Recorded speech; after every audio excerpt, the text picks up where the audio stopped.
नमस्ते नमस्कार जय हिंद साथियों। स्वागत है आपका हमारे चैनल सक्सेस अब असरगंज के इस चैनल पर। दोस्तों आज 19 फरवरी है। 19 फरवरी जितने भी करेंट अफेयर्स के महत्वपूर्ण प्रश्न होगा जो आने वाली प्रतियोगिता परीक्षा के लिए बहुत इंपॉर्टेंट रहने वाला है। दोस्तों आइए इसका चर्चा करेंगे। मेरा आज का पहला प्रश्न है, G4 की बैठक हाल ही में कहाँ संपन्न हुआ? दोस्तों G4 की बैठक, G4 का बैठक हाल ही में म्यूनिख जर्मनी में आयोजित हुआ। दोस्तों G4 क्या है? ग्रुप 4 जिसमें कि 4 देश शामिल है। G4 में टोटल 4 देश। कौन कौन सा देश? इंडिया, जर्मनी, जापान और ब्राज़ील। टोटल 4 देश G4 में शामिल है। तो इसका बैठक हाल ही में म्यूनिख जर्मनी में हुआ। दोस्तों यह बैठक क्यों किया गया था, इसका उद्देश्य क्या है, इसके बारे में समझते हैं। दोस्तों UNO संयुक्त राष्ट्र संघ, जिसमें कि 6 संस्था है UNO का, इसी में से एक है UNSC, United nation security council, संयुक्त राष्ट्र सुरक्षा परिषद, संयुक्त राष्ट्र सुरक्षा परिषद। दोस्तों इस संस्था में टोटल 5 देश है, जिसको कि वीटो का अधिकार है, मतलब निषेध अधिकार प्राप्त है, ना कहने का अधिकार प्राप्त है। 5 देश है, किसको है वीटो पावर, जिसे इसके पास है। टोटल 5 देश है, वो है आपका USA, UK, ब्रिटेन, फ्रांस, चीन और उसके बाद रसिया। ये 5 देश को वीटो का पावर प्राप्त है। वीटो का पावर मतलब हो गया निषेध अधिकार, इसको ना कहने का अधिकार इसको प्राप्त है। और 10 देश है अस्थाई मेंबर, इसको बोलते हैं। इसका कार्यकाल होता है 2 वर्ष के लिए।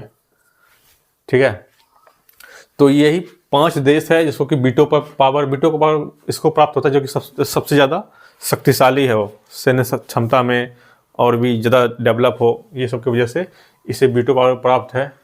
और G4 देश जो है इंडिया, जर्मनी, जापान और ब्राज़ील, इसका कहना है कि हम भी, जैसे कि इंडिया है, इंडिया का जो सैन्य शक्ति है वो ब्रिटेन और फ्रांस से ज़्यादा अच्छा है, ज़्यादा बेहतर है। इस वजह से G4 देश का कहना है कि हमें भी वीटो के देश में शामिल किया जाए, हमें भी वीटो का मेंबर बनाया जाए, यानी इसका जो है वीटो मेंबर में विस्तार किया जाए।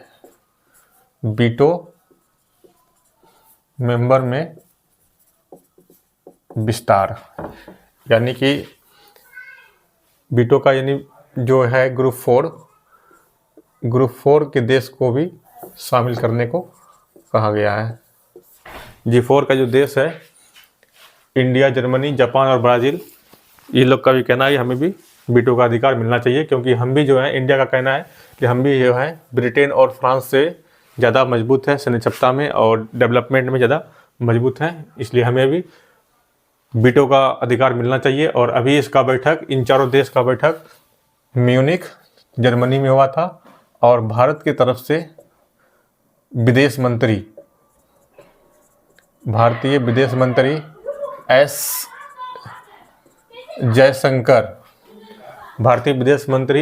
जयशंकर जो है इस बैठक में भाग लेगा। भारत की तरफ से विदेश मंत्री S जयशंकर इस बैठक में भाग लेगा, ऐसे भी। और नेक्स्ट क्वेश्चन है हमारा, मैसेजिंग ऐप व्हाट्सएप पर प्रतिबंध। दोस्तों हाल ही में रूस जो है व्हाट्सएप पर प्रतिबंध लगा दिया। किस पे लगाया है? तो व्हाट्सएप पर। व्हाट्सएप किसकी कंपनी है? तो दोस्तों व्हाट्सएप मेटा की कंपनी है। और मेटा कहाँ की कंपनी है? तो यूएसए की कंपनी है। मेटा के अंदर फेसबुक हुआ, इंस्टाग्राम हुआ, व्हाट्सएप हुआ, ये सब ऐप मेटा से संचालित होता है दोस्तों। और मेटा यूएसए की कंपनी है। और अभी हाल ही में रूस व्हाट्सएप पे प्रतिबंध लगा दिया। और रूस में टोटल 100 मिलियन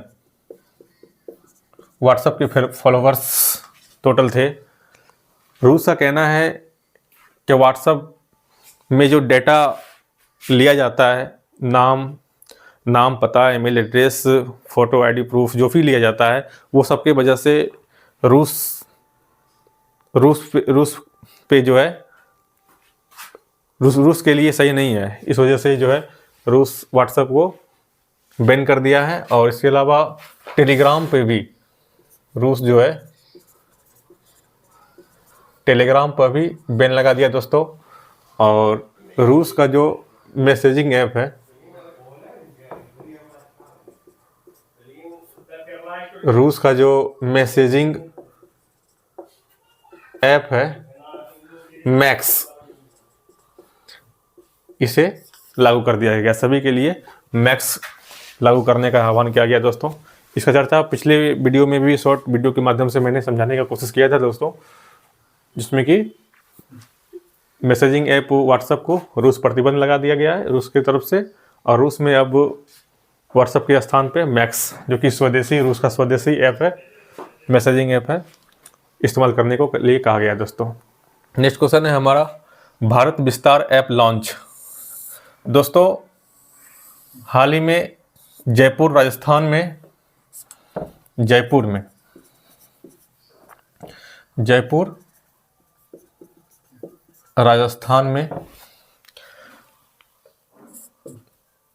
केंद्रीय कृषि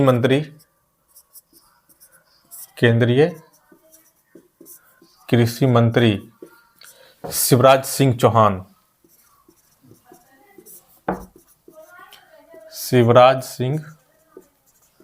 चौहान के द्वारा किसानों के लिए, किसके लिए? तो किसानों के लिए भारत विस्तार ऐप लॉन्च किया गया। कहाँ पे किया गया दोस्तों? तो जयपुर राजस्थान में। इस ऐप को किसानों का डिजिटल साथी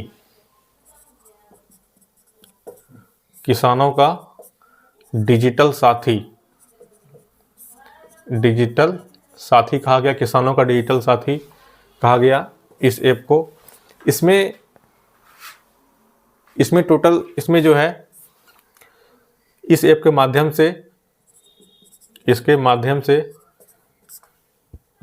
किसानों को मौसम की जानकारी हो, और फसल का जो रेट होगा, फसल का मूल्य,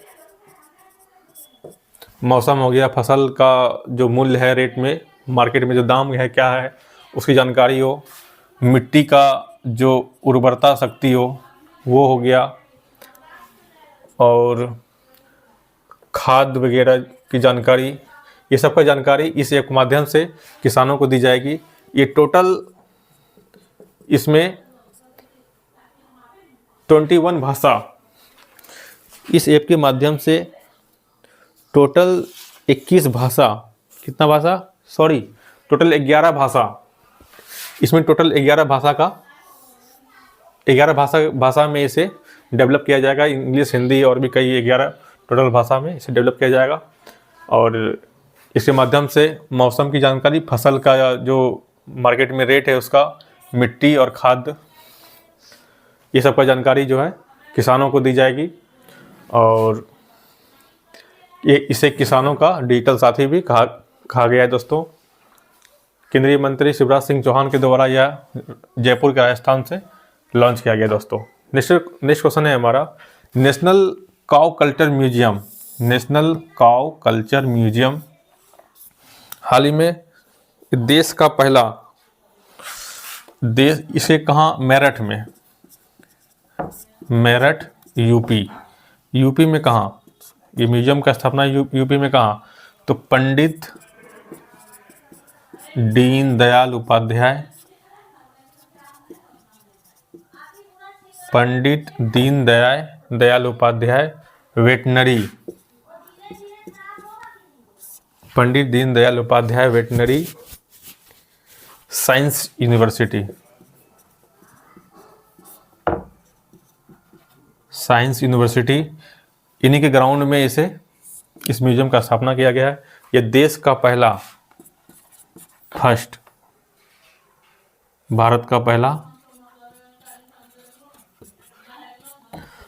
पहला यह म्यूजियम नेशनल काउ कल्चर, जो कि मेरठ उत्तर प्रदेश में इसका स्थापना किया गया। कहाँ पे किया गया, तो Pandit Deendayal Upadhyay veterinary science university में किया गया है। काउ क्यों किया गया है, तो काउ जो है, गाय, ये आध्यात्मिक, काउ आध्यात्मिक हो गया, आध्यात्मिक, धार्मिक रूप से, आध्यात्मिक रूप से, धार्मिक रूप से इसे मान्यता दिलाने के लिए, माँ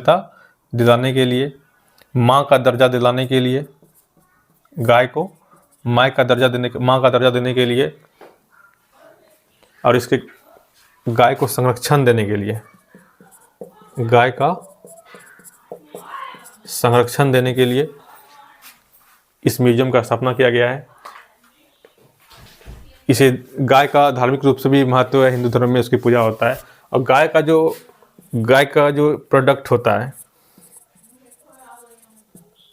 जैसे कि दूध हो गया, गोबर, गौमूत्र, दूध से बहुत सारे चीज़ बनते हैं जो कि हम लोगों के लिए उपयोगी है। इस वजह से इसे, गाय को संरक्षण देने के लिए इस म्यूजियम का स्थापना किया गया है। अभी हाल ही में मेरठ में, यूपी में, कहाँ पे, तो मेरठ के, यूपी के मेरठ में Pandit Deendayal Upadhyay veterinary science university में इसका जो भारत का फर्स्ट म्यूजियम है दोस्तों, गाय के संरक्षण के लिए। नेक्स्ट क्वेश्चन है, पॉलिटिकल पार्टियों के लिए इलेक्टोरल ट्रस्ट में सर्वाधिक डोनेशन किस पार्टी को मिला है दोस्तों? एक रिपोर्ट है एडीआर का मतलब हुआ association of democratic reform, association of democratic reform. दोस्तों, एडीआर का जो रिपोर्ट होता है, ये एडीआर जो है किसी भी राजनीतिक रूप से, या किसी भी पार्टी हो, या किसी के मुख्यमंत्री मंत्री, किसी का संपत्ति का ब्यौरा हो, ये सब का रिपोर्ट जारी करता है। और हाल ही में FY 2025-26 वित्तीय वर्ष 2025-26 में किस पार्टी को कितना चंदा दिया गया, उसका रिपोर्ट जारी किया गया है। उसका रिपोर्ट जारी किया किसने? एडीआर ने, जिसमें कि टोटल 3826 करोड़ रुपया का चंदा यानी कि इलेक्टोरल ट्रस्ट को प्राप्त हुआ है। इलेक्टोरल ट्रस्ट को, मतलब राजनीतिक पार्टी को चंदा मिला है। कितना मिला है राजनीतिक पार्टी में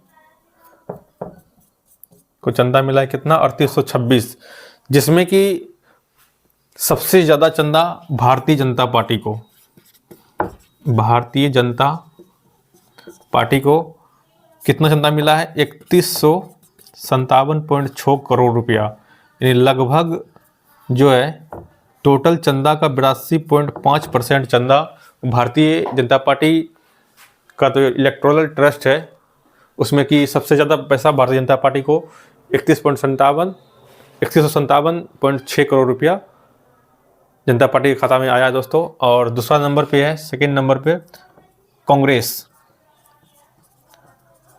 कितना इसको मिला है दोस्तों? 300 करोड़, जो कि लगभग 7.8% है। एडीआर की रिपोर्ट में सबसे ज़्यादा पैसा यानी चंदा भारतीय जनता पार्टी को कितना? 82.5%, 3157.6 करोड़ रुपया मिला है। भारतीय जनता पार्टी का स्थापना 1980 में अटल बिहारी वाजपेयी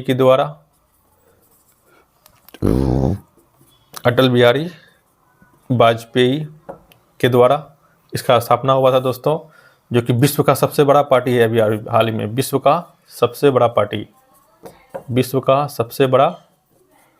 पार्टी है दोस्तों। हाल ही में इसका एक नया अध्यक्ष चुना गया है दोस्तों। इसका नाम है नितिन नवीन।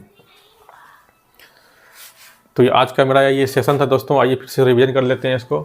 G4 की बैठक हाल ही में हुआ है म्यूनिख जर्मनी में, जिसमें कि बीटो का जो शक्ति है उनके मेंबर में विस्तार करने के लिए इसका बैठक हुआ। और भारत की तरफ से एस जयशंकर इसमें शामिल हुए थे। मैसेजिंग ऐप व्हाट्सएप को पर प्रतिबंध रूस लगा दिया है दोस्तों।